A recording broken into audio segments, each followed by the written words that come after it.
Halo, apa kabar? Semoga dalam keadaan sehat walafiat. Pada video kali ini, Mimin akan membahas cerita anime Dragon Ball Super Part 1.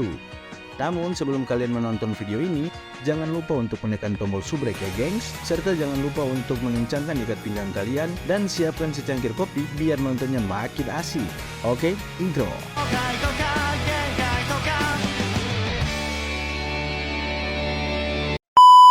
Di awal cerita Dragon Ball Super, karakter utama dalam anime tersebut yakni Goku sedang melakukan pekerjaan barunya sebagai seorang petani. Saat dirinya sedang mengemudikan traktor untuk mengolah lahan, datang putra keduanya Goten yang membawakannya bekal makan siang. Saat menyantap makan siang, Goku terlihat sangat rakus, sedangkan Goten berusaha membantu ayahnya dengan mengemudikan traktor. Usai makan, Goku yang staminanya sudah kembali pulih terlihat sedikit melakukan latihan. Melihat hal tersebut, Goten menjadi tak fokus sehingga traktor yang ia kemudikan nyosrok masuk ke jurang. Untungnya Goku melihat hal tersebut dan langsung menggunakan teknik teleportasinya sehingga ia bisa menyelamatkan Goten dan juga traktor tersebut. Di planet lain terlihat ada seekor kucing ungu alias Berus yang merupakan dewa penghancur. Dirinya sedang bersama dengan malaikat yakni Whis. Saat itu Berus sedang menyantap masakan dari para babi hutan. Selesai makan, Berus yang kecewa dengan masakan yang dihidangkan mengetuk ujung kukunya yang membuat sebagian dari planet tersebut hancur. Whis kemudian bertanya apakah masakan yang dihidangkan itu enak. Berus menjawab masakan tersebut cukup enak, namun mengandung banyak lemak sehingga tak terlalu bagus untuk kesehatan tubuh. Scene kemudian berpindah dengan memperlihatkan pahlawan bumi yakni Mr. Satan sedang melakukan konferensi pers setelah dirinya mendapatkan penghargaan yang baru. Di tengah pertemuannya dengan para wartawan, tiba-tiba Buge alias Bugemuk datang dan meminta makan. Kedatangan Bu sedikit membuat para wartawan kaget, namun karena kecerdikannya Mr. Satan, ia mampu mengkondusifkan keadaan dengan mengatakan bila sekarang Bu sudah menjadi muridnya. Usai konferensi pers, Mr. Satan kemudian terlihat sedang memijat Bu sebagai tanda permintaan maafnya. Dan dirinya juga membujuk Bu dengan coklat yang banyak sehingga membuat hati Buge luluh.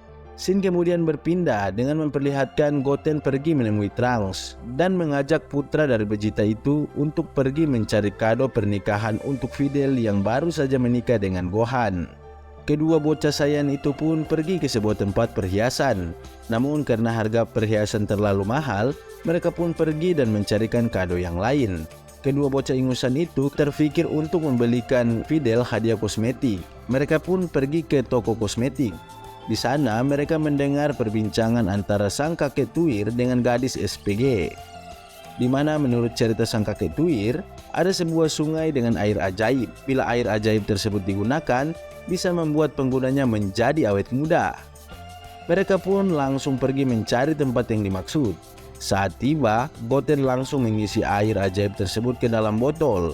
Tiba-tiba dari arah belakang mereka berdua diserang oleh seekor ular raksasa. Awalnya kedua bocah sayan itu hanya menghindar, namun karena ular Nazgul tersebut hampir memecahkan botol air, Trunks menjadi sangat marah dan langsung menghajar si ular nakal tersebut sampai kena mental dan kabur. Akhirnya kedua bocah tersebut berhasil mendapatkan air ajaib dan langsung menyerahkannya kepada Videl sebagai hadiah pernikahan. Saat menggunakan air tersebut, Videl merasa bila air tersebut adalah air biasa dan tidak memiliki efek apapun. Namun untuk menjaga perasaan dari kedua bocah saya itu, Videl mengatakan bila dirinya merasa lebih muda lagi setelah menggunakan air tersebut. Mendengarkan hal itu, Goten dan Trunks merasa sangat senang, dan hal tersebut diceritakan oleh Goten kepada Goku. Di sore hari, Mr. Satan dengan membawa sebuah koper datang menemui Goku yang sedang berada di kebun. Kedatangannya tersebut bermaksud untuk menyerahkan uang sebesar 100 juta. Awalnya Goku menolak. Namun setelah mendengarkan perkataan dari Goten, bila ayahnya menerima uang tersebut kemudian menyerahkannya kepada Cici, maka ia akan diizinkan pergi berlatih di tempat Raja Kaio. Mendengarkan masukan dari anak bungsunya itu, Goku menjadi tertarik dan menerima pemberian dari Mr. Satan. Uang tersebut kemudian Goku serahkan kepada sang istri yang membuat Cici sangat senang. Dan benar saja saat Goku meminta izin untuk pergi ke planet Kaio, langsung diizinkan oleh Cici. Dengan jurus teleportasinya, Goku dalam sekejap tiba di planet Kaio. Di sana, Raja Kaio kemudian menanyakan tujuan kedatangan dari manusia Saiyan terkuat itu. Goku menjawab bila kedatangannya untuk berlatih, sebab di planet tersebut gravitasinya 10 kali lebih besar dibandingkan dengan planet bumi. Scene kemudian berpindah, di mana Bulma, Trunks, dan Vegeta sedang melakukan liburan. Namun terlihat Vegeta tak menikmatinya. Melihat respon dari Vegeta, Bulma pun ngetes adrenalin dari pangeran sombong itu dengan melakukan manuver. Namun hal tersebut tidak membuat Vegeta bergerak sedikit pun. Di tempat lain, sang dewa penghancur Beerus bermimpi bertarung dengan seorang Super Saiyan God. Namun dirinya belum mengetahui siapa sosok dari Super Saiyan God itu. Sementara itu, diperlihatkan Vegeta sedang berlatih di tempat dengan gravitasi tinggi yang merupakan teknologi buatan dari ayah mantunya. Sedangkan Goku juga sedang berlatih keras di planet Kaio. Di tempat lain, diperlihatkan Beerus sedang menceritakan mimpinya itu kepada Whis bila dirinya bermimpi akan bertarung melawan Super Saiyan God. Di tempat lain, sang kakek Kaioshin menceritakan silsilah dari alam semesta, yang mana untuk Dewa Kaioshin bertugas untuk memberikan sebuah kehidupan kepada makhluk hidup di seluruh alam semesta Universe 7. Sementara ada juga Dewa Penghancur alias Hakaishin yang bertugas untuk menghancurkan planet-planet yang ada. Keduanya diciptakan untuk menjaga keseimbangan dari alam semesta.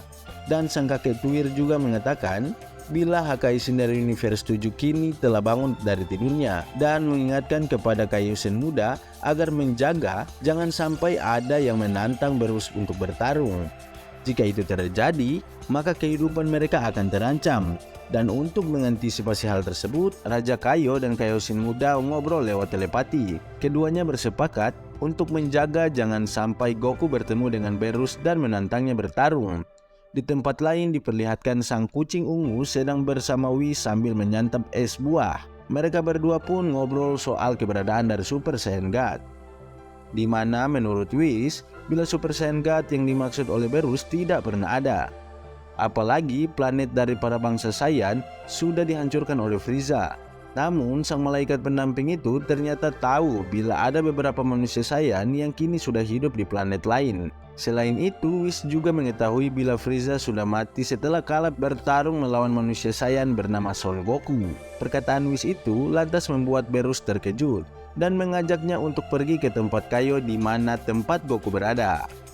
Namun untuk sampai ke planet tersebut, mereka memerlukan waktu hampir 3 jam. Tanpa berlama-lama, mereka pun cus ke planet Kaio. Di tempat lain, Bulma sedang menyiapkan acara ulang tahunnya yang akan ia gelar di kapal pesiar mewah miliknya.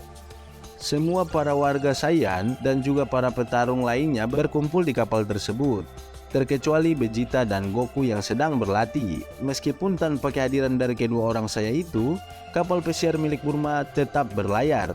Sedangkan di tempat lain diperlihatkan bila sang Raja Kaio sedang pusing berat karena ia telah mengetahui sang Hakaishin dalam perjalanan menuju ke tempatnya. Di lain tempat juga diperlihatkan sang kakek Tuir Kaioshin dan Kaioshin muda sedang ketakutan akan kedatangan Beerus ke planet Kaio. Karena mereka tahu persis sikap Goku yang suka menantang para petarung hebat. Nah, bagaimana kelanjutan ceritanya? Mimin harap para gengs dapat bersabar sebentar menantikan video selanjutnya dari Mimin. Oke, sampai bertemu lagi di video selanjutnya. See you next time. Bye-bye.